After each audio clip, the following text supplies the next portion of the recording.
खुदावंद के आनंद के लिए जोर से तारीफ करो, जोर से।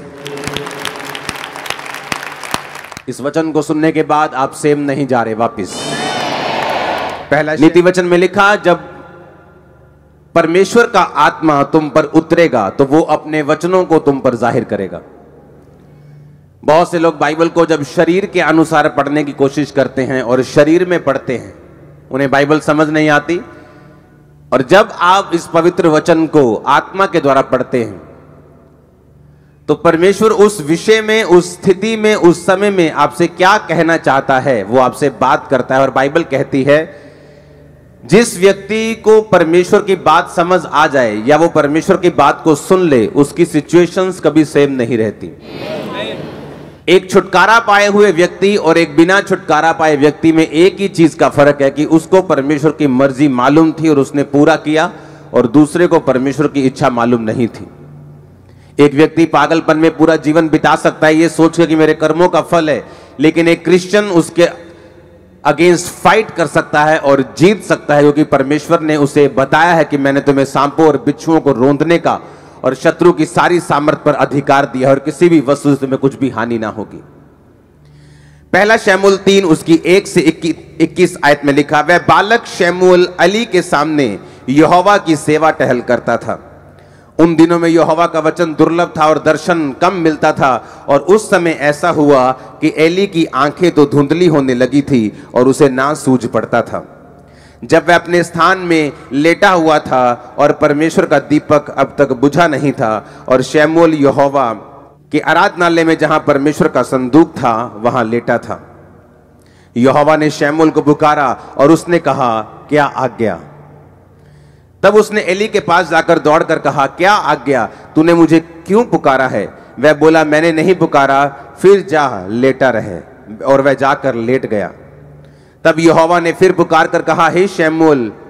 शमूएल उठकर अली के पास गया और कहा, क्या आज्ञा? तूने मुझे पुकारा है। और उसने कहा, हे मेरे बेटे, मैंने नहीं पुकारा, फिर जा लेटा रहे। उस समय तक शमूएल यहोवा को नहीं पहचानता था और ना ही यहोवा का वचन उस पर प्रकट हुआ था। फिर तीसरी बार यहोवा ने शमूएल को पुकारा और वह उठकर एली के पास गया और कहा, क्या आज्ञा? तूने मुझे क्यों पुकारा है? तब एली ने समझ लिया कि इस बालक को यहोवा ने पुकारा है। इसलिए एली ने शमूएल से कहा, जा लेटा रहे। यदि वह तुझे फिर पुकारे तो तू कहना, हे यहोवा कह, क्योंकि तेरा दास सुन रहा है। तब शमूएल अपने स्थान पर जाकर लेट गया। तब यहोवा आ खड़ा हुआ और पहले के समान पुकारा, शमूएल, शमूएल। शमूएल ने कहा, कह, क्योंकि तेरा दास सुन रहा है। यहोवा ने शमूएल से कहा, सुन, मैं इज़राइल में एक ऐसा काम करने पे हूं जिससे सब सुनने वालों पर बड़ा सन्नाटा छा जाएगा। अपनी हाथों को उठाकर, अपनी आंखों को बंद करके खुदावंद से बात करो, परमेश्वर, आज जो वचन मैं सुनने जा रहा हूं ये मेरी तरक्की का, मेरी आशीष का कारण हो। ये वही शमूएल है जिसको हन्ना ने परमेश्वर के भवन में दे दिया था। और बाइबल कहती है वो एली याजक के नीचे काम करता था और वो भवन के सारी सेवा में लगा रहता था। एक दिन यहोवा ने जब उसे पुकारा, हे शमूएल, हे शमूएल। बाइबल कहती जैसे ही उसने परमेश्वर की आवाज को सुना, क्योंकि उसने उससे पहले परमेश्वर की आवाज को कभी नहीं सुना था, और बाइबल कहती वो उठा और अपने जाके एली के पास, सेवक के पास जाकर बोला, क्या आज्ञा? आपने मुझे पुकारा है, बताइए क्या करूं? उसने कहा, मैंने नहीं पुकारा।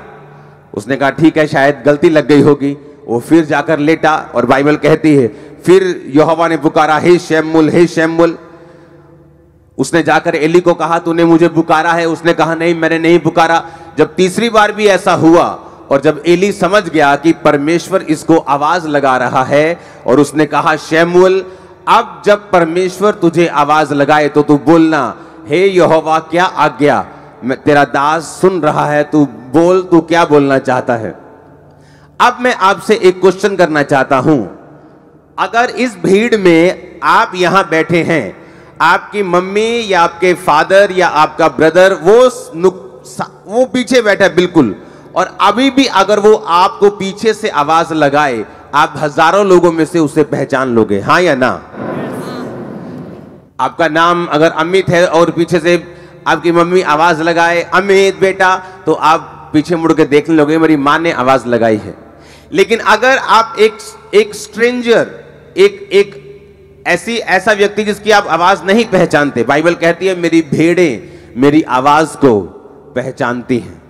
हाँ, अगर आपकी मम्मी पीछे से पुकारे बेटा तो आप सुन लोगे, लेकिन अगर कोई और पुकारे तो आपको लगेगा किसी और को आवाज लगाई जा रही, मेरे को नहीं, क्योंकि वो आवाज आपने सुनी नहीं, वो आपकी अपने की नहीं।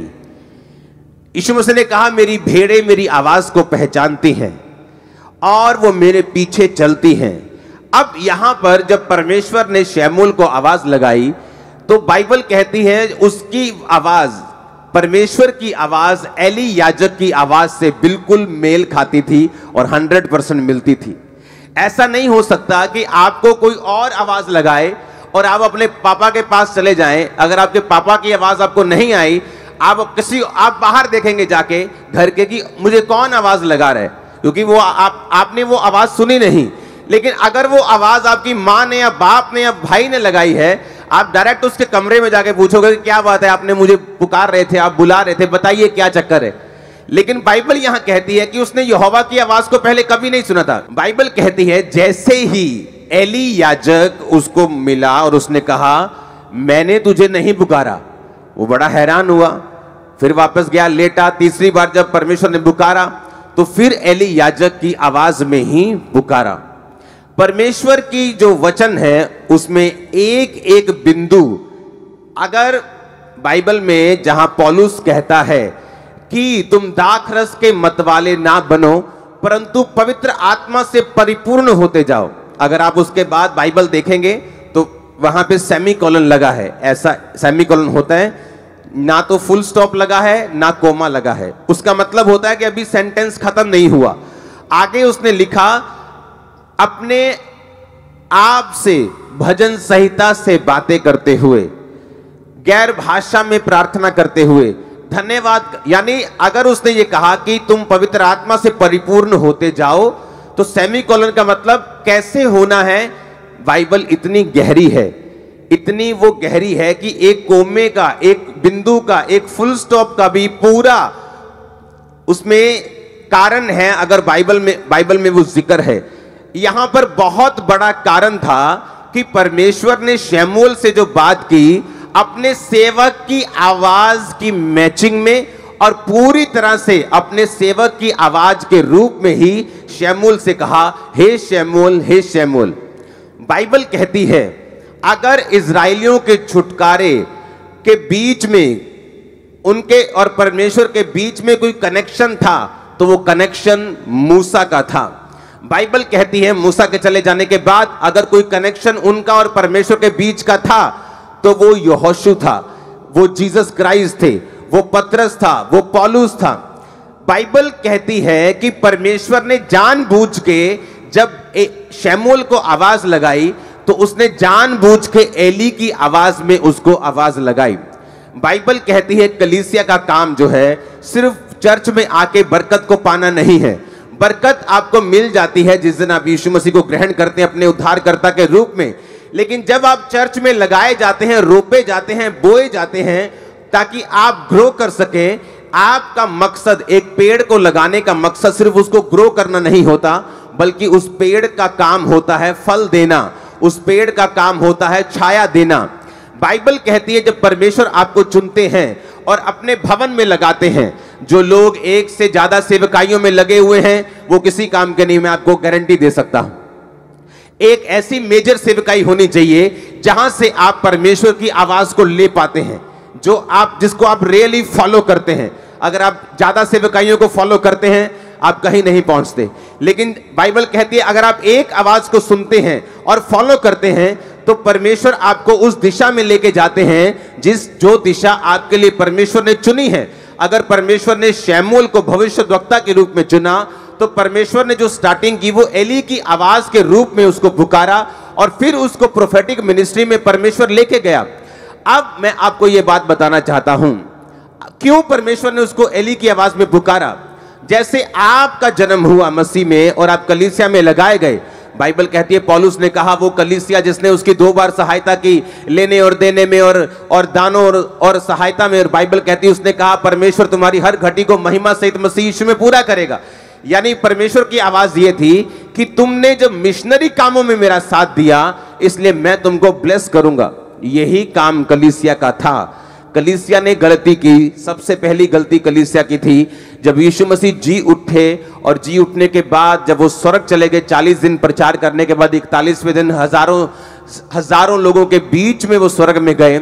और बाइबल कहती है उसी तरह वो हमको लेने भी आने वाले, हमें तैयार रहना है।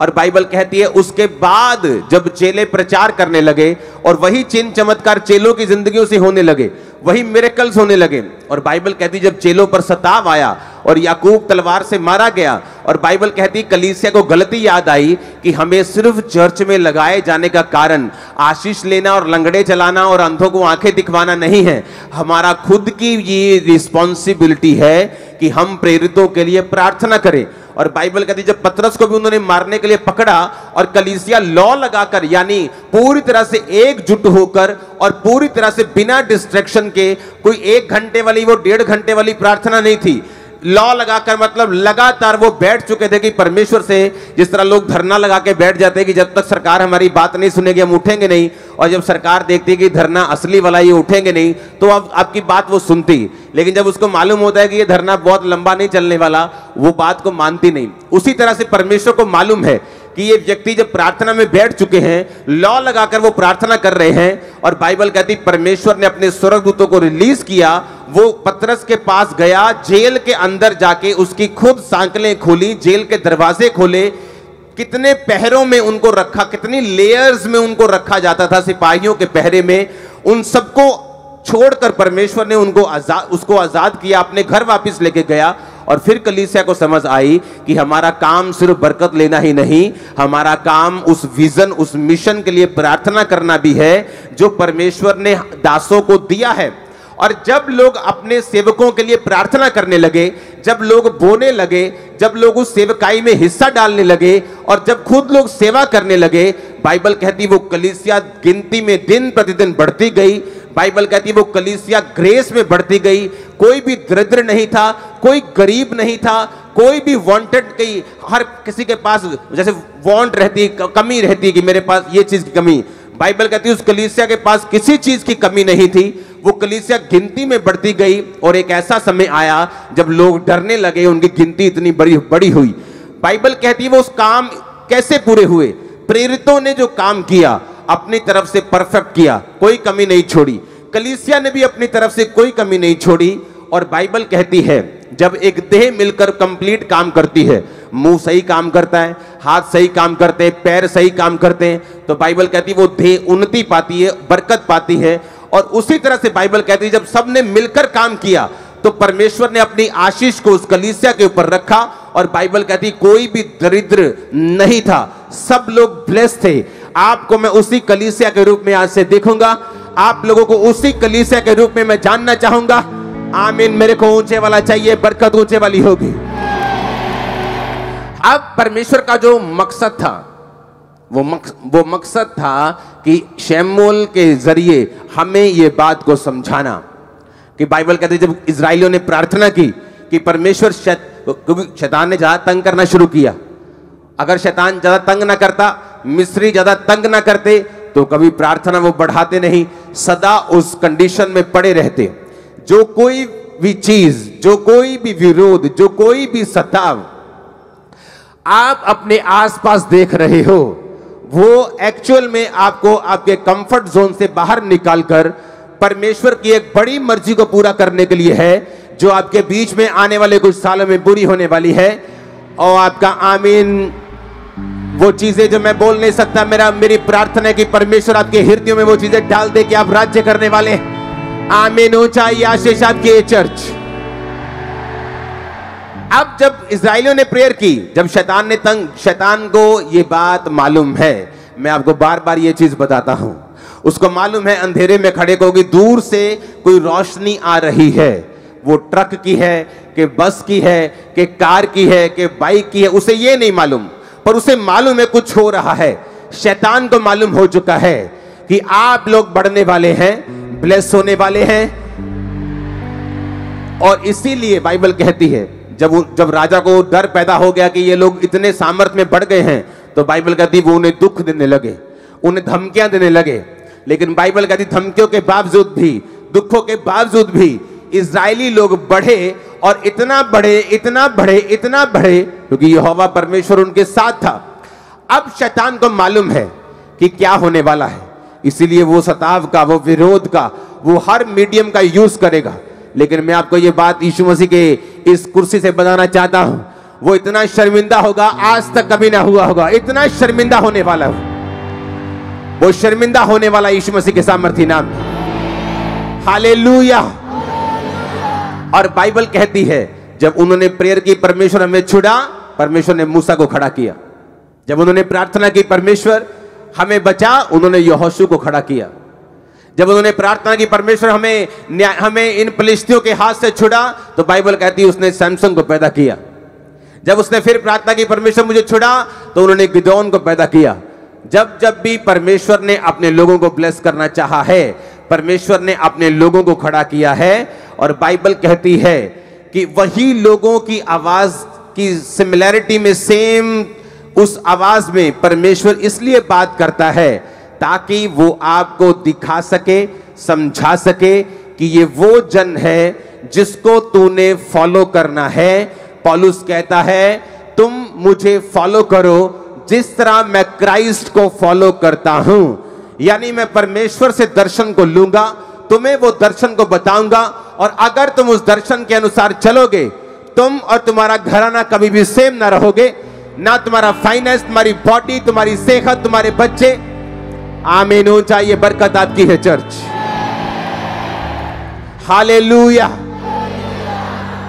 जब परमेश्वर के दास शमूएल ने रिकॉग्नाइज कर लिया कि परमेश्वर की आवाज जो थी वो शमूएल के, वो उसके जो स्पिरिचुअल फादर एली के रूप में परमेश्वर ने थी, और जब उसने समझाया और उसने डायरेक्ट किया, क्योंकि जो परमेश्वर के दास हैं, जब आप उनका पीछा करते हैं तो वो इसलिए पीछा नहीं करवाते कि वो अपना पीछा करवा सके। वो भी यही बोलते हैं कि तुम यहोवा की बात को सुनो, तुम्हारी हेल्प करते हैं। एली ने हेल्प की, उसको समझ नहीं आ रही थी क्या हो रहा है। एली ने कहा अब अगर तुझे आवाज आए तो कहना क्या आज्ञा, बोल, तेरा दास सुन रहा है। और बाइबल कहती है परमेश्वर ने फिर उससे बात करनी शुरू की इजराइल के बारे में, आने वाली घटनाओं के बारे में, कि वो दोनों होपनी और पिनहास नामक दोनों जो याजक जो कुकर्म करते थे और व्यभिचार करते थे और गलत भेंटों का प्रयोग करते थे गलत रीति से, कि वो मारे जाएंगे। और परमेश्वर ने शमूएल की सेवकाई को शुरू किया। शुरू होने से पहले उसने एली का पीछा किया। शुरू होने से पहले वो परमेश्वर के भवन में लगा रहा, परमेश्वर के भवन की सेवा करता रहा। आज लोगों को यह नहीं मालूम कि एक स्पिरिचुअल मेंटर की कीमत क्या है, स्पिरिचुअल फादर की कीमत क्या है। जिस तरह शरीर में लोग व्यभिचारी हैं, आत्मा में भी लोग व्यभिचारी हैं। 10-10, 5-5 मिनिस्ट्रीज को फॉलो करते हैं, कभी मालूम नहीं होता हमें क्या करना है, कभी कहीं नहीं पहुंचते कि मुझे किस दिशा में जाना है, क्योंकि उनकी आवाजें जो हैं वो मल्टीपल हैं। उन्हें ये नहीं पता कि मुझे कौन सी आवाज को फॉलो करना है, इसीलिए वो वहां नहीं पहुंच पाते जहां परमेश्वर उनको लेके जाना चाहता है। अब परमेश्वर ने अपनी आवाज में, जब एली की आवाज में उसको आवाज लगाई, तो परमेश्वर ने ये बता दिया कि तुझे मैंने, तेरे स्पिरिचुअल फादर अपने दास की आवाज में इसलिए आवाज लगाई है ताकि ये मैसेज दुनिया तक पहुंच सके कि अगर परमेश्वर तुम्हें छुड़ाना चाहता है, वो तुम्हें अच्छी संगति देगा, वो तुम्हें जीवित चर्च देगा, वो तुम्हें अच्छे दास देगा। तुम दुनिया में जहां भी मुझे सुन रहे हो, जहां भी तुम जिस चर्च में जाते हो, वो जीवित चर्च होनी चाहिए, जीवित वचन होना चाहिए, हर एक चीज वहां होनी चाहिए। मिरेकल्स होने चाहिए, वचन की गहराई होनी चाहिए, पैसों की लूटपाट नहीं होनी चाहिए। बाइबल कहती है जब आप इन वचनों को सुनकर परमेश्वर की आवाज को समझना शुरू कर देते हैं, तो वो आपकी बुलाहट में आपको एंटर करवाना शुरू करता है। जिसके लिए उसने आपको अपने पास बुलाया, जिस काम के लिए परमेश्वर ने आपको चुना, वो एक प्रॉफिट हो सकता है, वो एक सेवक के रूप में हो सकता है, एक डॉक्टर के रूप में हो सकता है, एक नर्स के रूप में हो सकता है, एक बिजनेसमैन के रूप में हो सकता है। हर एक व्यक्ति की कॉलिंग अलग अलग है। वो कॉलिंग परमेश्वर आप तक पहुंचाता है जब आप भवन में लगाए जाकर इन सब अपनी ड्यूटीज को पूरा करते हैं। अगर आप प्रार्थना कर सकते हैं, आप प्रार्थना करते हैं। अगर आप बीज बोना जानते हैं, आप बीज बोते हैं। अगर आप कुछ भी करना जानते हैं, आप कोई भी वरदान आपके पास है, गिफ्ट आपके पास है, आप उसे परमेश्वर के भवन के लिए, आप उसे सेवकाई के लिए यूज करते हैं। और इसी काम के लिए परमेश्वर ने आपको अपने पास बुलाया। उसने सिर्फ ऐसी कलीसिया बनने के लिए आपको नहीं बुलाया कि आप आए, आमीन आमीन करें, अपनी हीलिंग ले, ब्लेसिंग ले, अपनी साल्वेशन ले और यहां से चले जाएं। बाइबल कहती है आप ब्लेस्ड हैं दूसरों को ब्लेस करने के लिए, डिलीवर हैं दूसरों को डिलीवर करने के लिए, आप चंगे हैं दूसरों को चंगा करने के लिए, आप बचाए जा चुके हैं दूसरों को बचाने के लिए। ओ आमीन, ऊंचा चाहिए, ये बरकत आपकी है। आज के बाद अब जब यहां से जाएं, आप दूसरों को बचाने वाले बने, दूसरों को हील करने वाले बने, दूसरों को डिलीवर करने वाले बने, दूसरों को आजाद करने वाले बने, अपने परिवार को बचाने वाले बने। आमीन, ऊंचा, पवित्र आत्मा आप पे उतरे यीशु मसीह के नाम में। हालेलुया। और ये परमेश्वर का प्लान था, इसलिए उसने गलती नहीं की। इस दुनिया में 800 करोड़ लोग हो चुके हैं। 800 करोड़ में कम से कम आप लगा लो 780 करोड़ लोगों की आवाज एक दूसरे से नहीं मिलती होगी। हाँ, कुछ की थोड़ी बहुत मिलती है, लेकिन एग्जैक्ट नहीं। लेकिन बाइबल कहती परमेश्वर ने एली के आवाज, एग्जैक्ट आवाज में ही उसको आवाज लगाई। वो आपको एक मैसेज देना चाहता है कि परमेश्वर का मुंह नहीं है, मेरा मुंह उसका मुंह है, आपके हाथ उसके हाथ है। आप मेरी बात ध्यान से समझेंगे तो जरूर ब्लेस होंगे। आज मैंने कहा उसका मुंह नहीं है, मेरा मुंह उसका मुंह है, आपके हाथ उसके हाथ हैं। वो जितने समर्पित हैं उतना वो काम कर लेगा, और जितना वो काम करेगा उतना वो आपको ब्लेस करेगा। आमीन। जिन व्यक्तियों का शरीर परमेश्वर के लिए समर्पित है, पवित्र आत्मा उनसे गैर भाषाओं के जरिए दूसरे लोगों के लिए, दूसरे देशों के लिए, जिनको आप जानते तक नहीं, उनके लिए वो प्रार्थना करवाता है आपके अंदर से।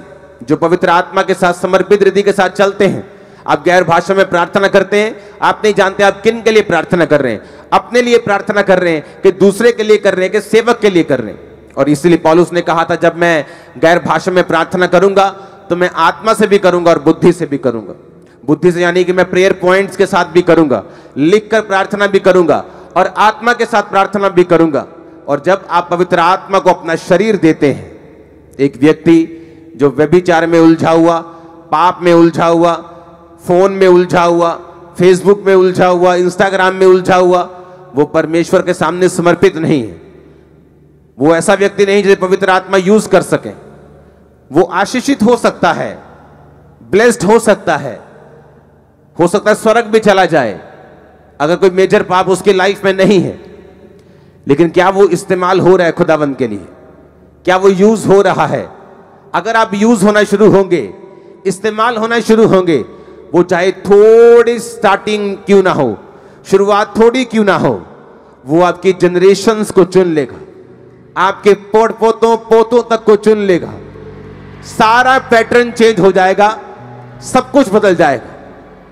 दो गाड़ियों के ट्रैक जब चलते हैं साथ साथ, एक लुधियाना तक जाता है और एक मुंबई तक जाता है, लेकिन अभी दोनों साथ साथ चल रहे हैं। अगर आप ट्रैक चेंज करेंगे तो ज्यादा फर्क नहीं लगता, ये भी इधर जा रहा है और ये भी इधर जा रहा है।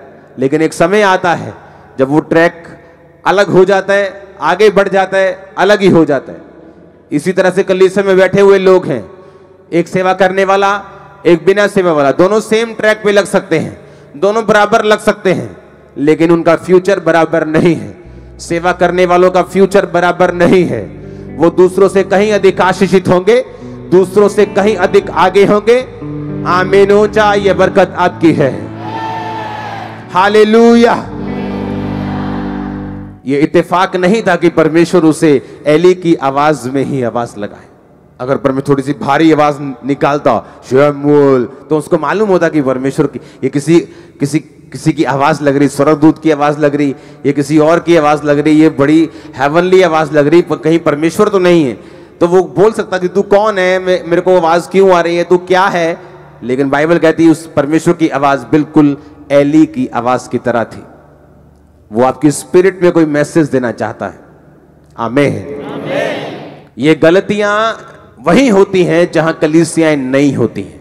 अगर आप अफ्रीका में चले जाएं, 1386 मिलियन वहां पे लोग हैं। आपको इंडियन भाषा में बताऊं तो 135 करोड़ के करीब वहां पे लोग हैं। 70% लोग वहां पे मसीही हैं, क्रिश्चियंस हैं, 70%। पिछले दिनों एक टेस्टिमनी दे रहा था आदमी, वो उस देश का वाइस प्रेसिडेंट बन गया और एक चर्च में वो स्टैंडिंग वॉलंटियर था। डेक बाइबल को लिखने वाला। मैंने आज तक, मुझे इतने साल हो गए परमेश्वर में चलते, मैंने डेक बाइबल जैसी कोई बाइबल नहीं देखी आज तक। चाहे मैं उसे रोज नहीं पढ़ता हूं, मैं अपनी पर्सनल बाइबल को ज्यादा और इब्रानी यूनानी भाषा को ज्यादा पढ़ता हूं, लेकिन डेक बाइबल के जैसी कोई बाइबल इस पृथ्वी पे अब तक नहीं है। बाइबल अलग अलग नहीं है। कुछ लोग बोलते हैं बाइबल में शोध हुई है, इन्होंने बाइबल जो 1000 शोधा हो गई हैं जी। बाइबल में एक भी शोध कभी नहीं हुई, ना होगी कभी, कभी नहीं हुई। मैं चैलेंज करता हूं। प्रॉब्लम यह है कि बाइबल लिखी गई है इब्रानी भाषा में और यूनानी भाषा में। इब्रानी भाषा इतनी बड़ी है कि अगर मैं बोलूं अपने भाई से कि मैं तुझसे प्यार करता हूं, तो इब्रानी भाषा में मतलब या यूनानी में मतलब आएगा फिलियो, भाइयों वाला प्यार। अगर आप अपने मित्र से बोलेंगे मैं प्यार करता हूं, अपनी वाइफ से बोलेंगे वो अलग है। अगर आप जीसस क्राइस्ट से बोलेंगे खुदा से मैं प्यार करता हूं, मैं अनकंडीशनल प्यार करता हूं, तो उसका मतलब है अगापे। लेकिन जब आप उसे हिंदी में या पंजाबी में लिखते हैं तो आप हर जगह लिखते हैं प्यार प्यार प्यार, ना फिलियो ना अगापे।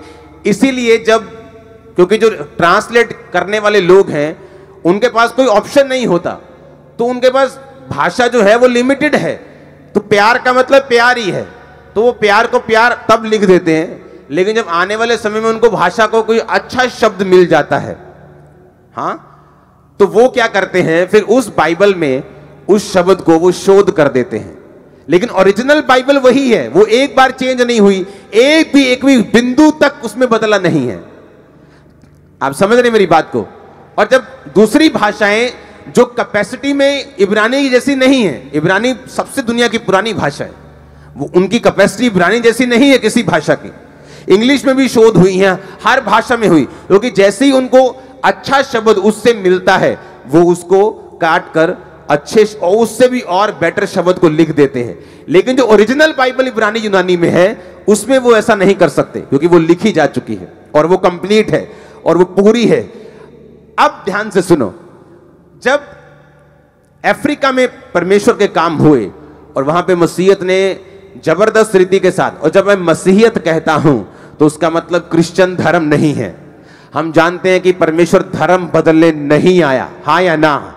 नहीं तो वो सबसे कहता पहले ईसाई बनोगे तो मैं तुमको ये दूंगा, पहले ईसाई बनोगे। परमेश्वर ने कहा अगर तुम मुझ पर विश्वास करोगे, अगर तुम मुझको फॉलो करोगे, अगर तुम पापों को त्याग दोगे, अगर तुम मुझे अपना परमेश्वर कहोगे, दैट्स इट, आमीन।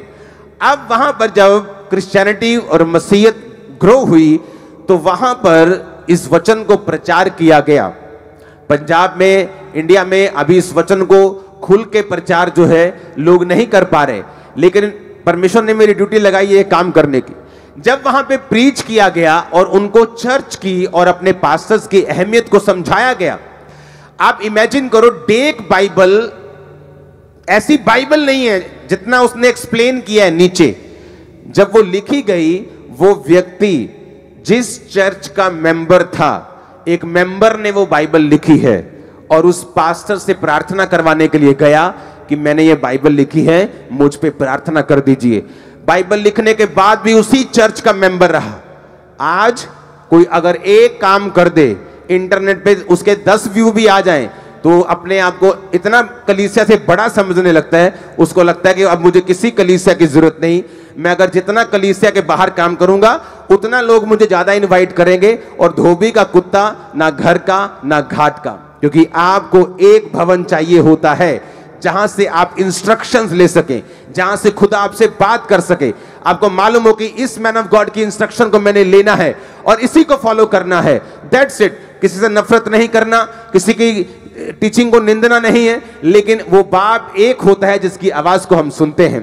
अब वो देखो, वो आदमी अभी भी उस चर्च में है। एक चर्च में जब पास्टर ने प्रीच किया कि जब तुम चर्च के साथ फेथफुल रहते हो और अपने दर्शन के साथ वफादार रहते हो तो परमेश्वर तुम्हें बढ़ाता है। इमेजिन करो, इलेक्शन हुए, उस व्यक्ति ने इलेक्शन लड़ने का फैसला किया, चर्च में स्टैंडिंग वॉलंटियर, उस देश का जो अफ्रीका का सबसे बड़ा 16 करोड़ की पॉपुलेशन वाला देश था, वहां को वो वाइस प्रेसिडेंट बना। वाइस सबसे बड़ा वहां प्रेसिडेंट होता है, वहां प्राइम मिनिस्टर नहीं होता। आप बोल सकते हो उप प्रधानमंत्री वहां का वो बन गया, पावर वाला व्यक्ति, जबरदस्त पावर। दूसरा व्यक्ति जो सबसे ज्यादा पावरफुल है उस देश का, और कौन था वो? चर्च का स्टैंडिंग वॉलंटियर। वहां के पॉलिटिशियंस एक भी ऐसे नहीं होंगे क्रिश्चियन जो किसी ना किसी पास्टर के अधीन ना हो। वो जाते और पास्टर से पूछते हैं परमेश्वर क्या चाहता है। लेकिन आज जब एक पॉलिटिशियन खड़ा होता है इंडिया में, वो क्रिश्चियन है, तो उसे लगता है मुझे पास्टर की जरूरत नहीं, मैं खुद ही बहुत समझदार हूं। और सब ऐसे नहीं है, अब ट्रेंड चेंज हो रहा है पंजाब में भी। आमीन। अब आपको अलर्ट रहना है, आपको यह बात समझनी है कि पास्टर का काम सुसमाचार देना नहीं, उसका काम आपको तैयार करना है, उसका काम प्रीच करना है, और आपका काम है सुसमाचार देना। इंडिविजुअल लोगों को जाना, घर घर जाकर बताना। बाइबल कहती है जितना विरोध होगा, जितना आप यीशु मसीह के काम को करेंगे, उतनी ही बरकत और उतनी ही ग्रेस जो है वो आपकी लाइफ के ऊपर आएगी। और तभी मालूम होता है कि आप एक सच्चे क्रिश्चियन है कि नहीं, कि आप एक डरपोक क्रिश्चियन है, या आप पीछे हटने वाले क्रिश्चियन है, या आप सिर्फ आशीषों को ढूंढने वाले क्रिश्चियन है, कि आप सचमुच परमेश्वर से प्यार करने वाले क्रिश्चियन है। बाइबल कहती है स्तिफनुस ने डरा नहीं, घबराया नहीं, और वो लोगों को प्रीच करता हुआ परमेश्वर के पास गया। वो टाइम आ चुका है पंजाब में या इंडिया में आपको प्रीच करना है कि यीशु मसीह धर्म जात को बदलने नहीं आया, और क्या है परमेश्वर का सुसमाचार, वो आप लोगों को बताना है। खुदाबंद आपके साथ होगा, आपके पांव में पांव डालेगा, आपके मुंह में उसका वचन होगा, और आपके हाथों में उसके हाथ होंगे। ओ आमीन। ऊंचा चाहिए चर्च मेरे को। आपके बच्चों के ऊपर भी पवित्र आत्मा उतरने वाला यीशु मसीह के सामर्थ्य नाम। आमीन। अब आपको इस दर्शन में अब सिर्फ एक हाथ से नहीं, दोनों हाथों से रहना है। एक आंख से नहीं, दोनों आंखों से रहना है, कंप्लीट रहना है और खड़े रहना है। लाइफ सेम नहीं होने वाली, लाइफ सेम नहीं होने वाली चर्च। Hallelujah, hallelujah. अगर आज आप अफ्रीका में देखेंगे तो वहां पर आपको डॉक्टर्स क्रिश्चियन मिलेंगे, वहां पर आपको बहुत से लोग जो हैं वो मसीही मिलेंगे, पॉलिटिशियंस मसीही मिलेंगे। क्योंकि जब पॉलिटिक्स का जिक्र होता है तो लोगों के दिमाग में यही होता है कि घपलेबाजी, गालियां, धरने, दंगे। लेकिन जो पॉलिटिक्स है वो एक्चुअल में ऐसी नहीं है। अगर आपको पॉलिटिक्स देखनी है, विदेशों में जाके देखो।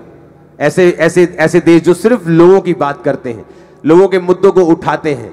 अगर आज आप मसीही हैं और आपका कोई भी मुद्दा नहीं उठाया जा रहा, इसका मतलब आपके लोग वहां नहीं हैं जहां वो मुद्दे को उठा सकें।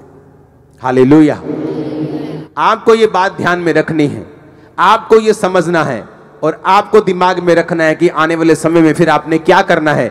जब आपकी आवाज को कोई ना समझे और आपकी आवाज को कोई उठने ना दे, तो आपको फैसला लेना है। आमीन। आने वाले समय में आप एक आवाज बन के खड़े होने वाले हो। खुदा को आप पर प्राउड होगा, मैं आपको बता रहा हूं। सबको जेएमसी की मैं जतिन बब्बर और आप देख रहे हैं क्रिश्चियन ब्लॉग। तो आप ये प्रभु का वचन सुन रहे हैं, आपको कैसा लग रहा है? तो अगर आपको ये वीडियो पसंद आ रही है तो हमारे चैनल को लाइक, शेयर और सब्सक्राइब करें।